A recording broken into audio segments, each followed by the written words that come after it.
안녕하세요. 모던 앱을 위한 HTML5 CSS3 바이블 14강되겠고요. 이번 강의에서는 4장의 내용을 나가보도록 하겠습니다. 오늘 진행할 내용을 간단하게 정리해보면 지금 화면과 같은데요. 한 번에 너무 많이 나가면 내용이 너무 많아서 강의가 너무 길어질 수 있는 관계로 10분 내외로 짧게 끊을 수 있는 정도의 분량으로만 진행을 하도록 하겠습니다. 일단 157페이지를 보시게 되면 스타일 속성을 공부할 때 이러한 것에 주의해주세요 라는 말이 나오게 되는데요. 첫 번째로 주의할 것은 전부 다 외우려고 들지 말아주셨으면 하는 것입니다. 스타일 속성이라는 게 정말 엄청나게 많기 때문에 그걸 모두 외운다는 것은 거의 불가능에 가깝고요. 자주 사용하는 것들 위주로만 일단 책에서는 살펴보겠는데 사실 4장에서는 그냥 훑고 지나가는 정도의 수준이기 때문에 그걸 보고서 외워진다는 건 사실 말이 안 됩니다. 따라서 일단 이러한 것이 있구나라는 수준으로 훑고 지나가면서 넘어가 주시면 좋겠고요. 이후에 5장, 6장, 7장의 예제를 진행을 하면서 이러한 것은 많이 사용이 되는구나를 인지를 하시면 그때 그 속성들을 하나하나 다시 기억을 해주시는 형태로 공부를 하기 바랍니다. 추가적으로 그림 4-1을 보게 되면 W3Schools.라는 사이트가 나오게 되는데요.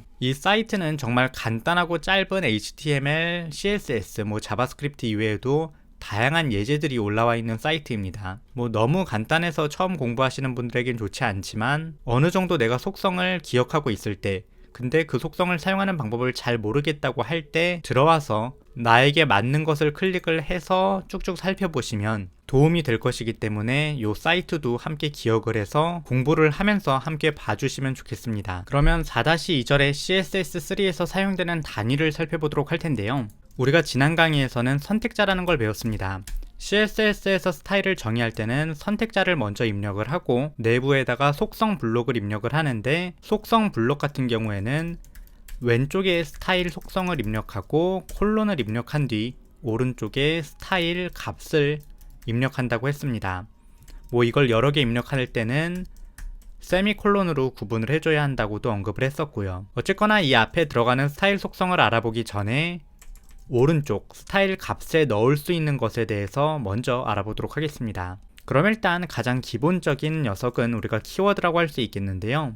예를 들어서 폰트 웨이트라는 폰트의 무게, 즉 폰트를 어느 정도 두께로 설정할 것인지 지정하는 속성을 보게 되면 입력할 수 있는 값에 볼드, 볼더, 이네릿이라든지 이니셜이라든지 라이터, 노멀 등이 나오는 것을 볼 수 있습니다. 이처럼 어떠한 글자를 입력하게 되는 것을 우리가 키워드라고 부르게 됩니다. 이 키워드는 속성에 따라서 전부 다르기 때문에 여기에서 이걸 외웠다고 다른 속성에 쓸 수 있는 건 아닙니다. 예를 들어서 컬러 등을 입력을 할 때는 그린이라든지 그레이라든지 레드라든지 인디고라든지 다양한 색상 값을 이용할 수 있는데요. 이러한 색상 값을 폰트 웨이트에다가 입력을 한다고 여기다가 레드라고 지정을 한다고 여기에서 레드를 사용할 수 있게 되는 건 아닙니다. 따라서 입력을 할 때 자동 완성 기능을 함께 보시면서 어떠한 것이 어떤 것인지 이해할 수 있는 정도로만 기억을 해주시면 좋겠습니다. 사실 대충 봐도 볼드는 볼드체일 거고 볼더는 볼드보다 좀 두껍겠거니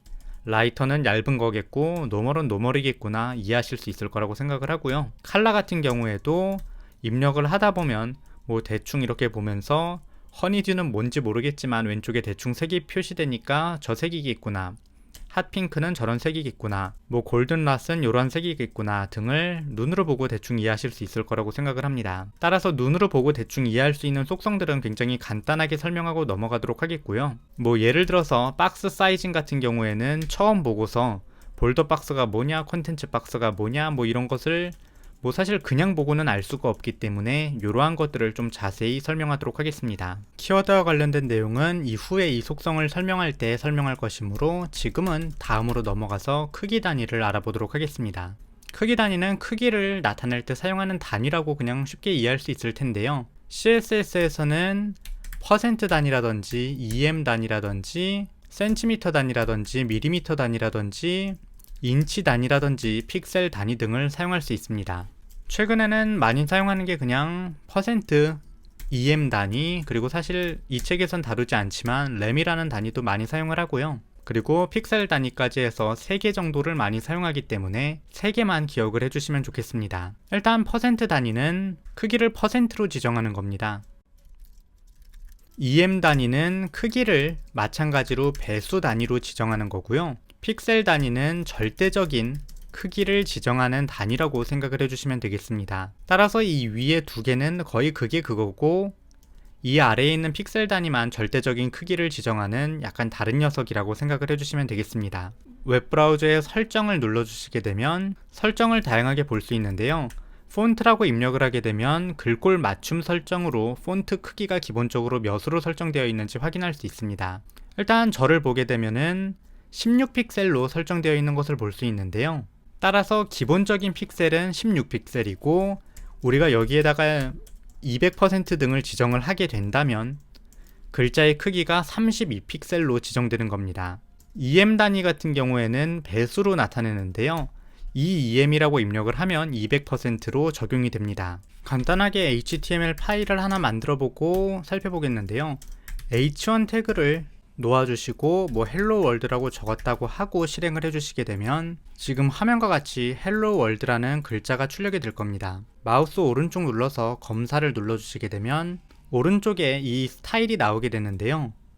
H1 태그는 기본적으로 폰트 사이즈가 EEM으로 설정이 되어 있습니다.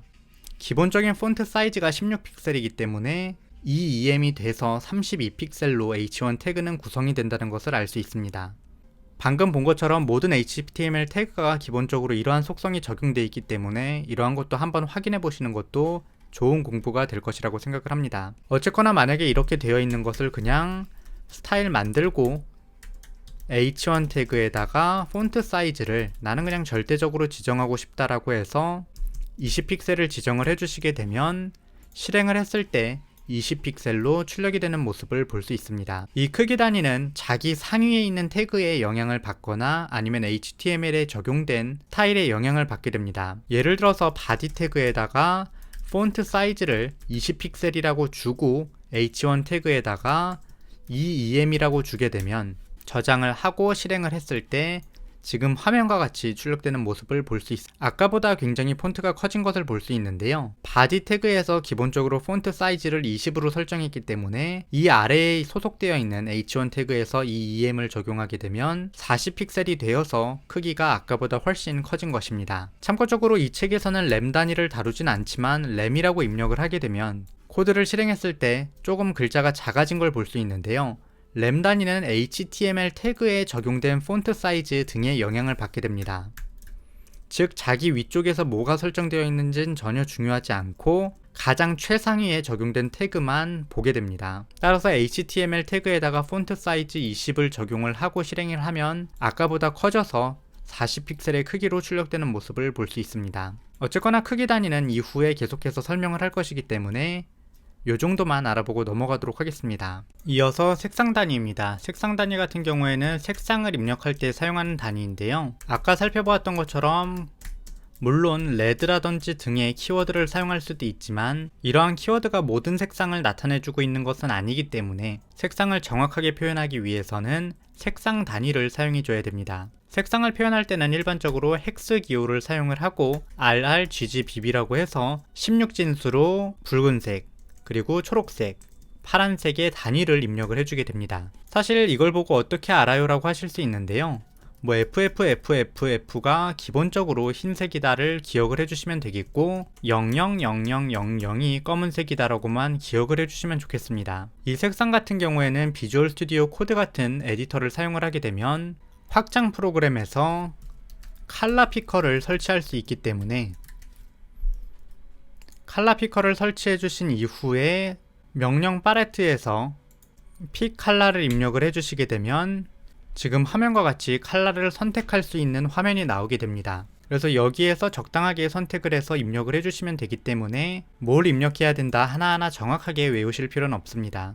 또한 트렌드인 색들은 인터넷 등에서 이 헥스 코드가 공개되기 때문에 그 헥스 코드를 사용을 해서 코드를 입력해 주시면 되겠습니다. 예를 들어서 어도비에서 제공하는 어도비 칼라라는 서비스를 사용을 해보게 되면 지금 화면과 같이 어울리는 색을 찾아주는데요. 여기에서 적당하게 어울리는 색을 찾아준 다음에 아래에 있는 헥스 코드를 활용해 주시면 돼서 이 헥스 코드와 관련된 어느 정도 수치에서 뭐가 나오고 어느 정도에서 무슨 채도가 나오고 등들은 따로 설명하지 않도록 하겠습니다. 추가적으로 이 뒤에다가 알파 값을 설정할 수도 있는데요. 알파 값 설정은 일반적으로 이후에 배우게 되는 오퍼시티를 사용하는 경우가 많기 때문에 알파 값과 관련된 색상 코드는 다루지 않겠습니다.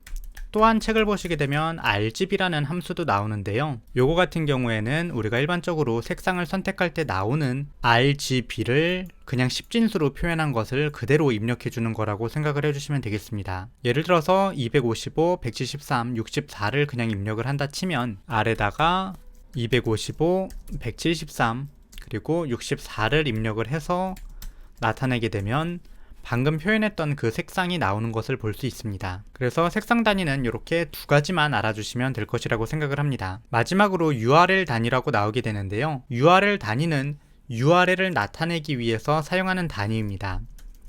예를 들어서 백그라운드 이미지 같은 경우가 URL 단위를 사용하는 가장 대표적인 예인데요. URL을 입력을 하고 괄호를 열고 닫아주신 뒤 내부에다가 URL의 경로를 입력을 해주시면 됩니다. 이 경로 같은 경우에는 이전에 살펴보았던 것처럼 이미지에 넣는 이러한 형태의 경로라고 생각을 해주시면 되겠습니다. 이러한 상대 경로를 입력하실 수도 있고 절대 경로를 입력하실 수도 있는데요. 간단하게 플레이스 키튼에서 100의 이미지를 가져와 보도록 하겠습니다. 이 플레이스 키튼 같은 경우에는 이전에 살펴보았던 플레이스 홀드 it과 똑같은 내용인데요. 고양이 이미지를 제공해주는 곳입니다. 참고적으로 사용 방법이 미세하게 다른데 플레이스홀드 it은 100x100이라고 입력을 했는데 여긴 이렇게 슬래시로 구분을 해준다는 것만 주의를 해주시면 사용할 수 있습니다. 어쨌거나 이미지가 너무 작아서 좀 안 보이니까 600으로 변경을 하고 보여드리게 되면 지금 화면처럼 고양이 이미지가 살짝 나오는 것을 볼 수 있습니다. 이 이외에도 CSS에서 사용하는 단위들이 있기는 하지만 이 정도만 기억을 하셔도 일단 작업을 하는 데는 전혀 문제가 없을 거라고 생각을 합니다.